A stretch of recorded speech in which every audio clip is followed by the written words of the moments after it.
criança, se levante da tua cama.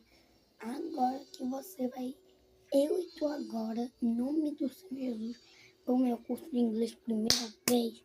Vamos? Vamos tirar aqui nota 0. Tua mão, tua cama. Tu vai assim. Já tomou um café? Já. Escovou o dente? Já. Já botou a roupa? Não. Essa blusinha aqui do Mickey, tá?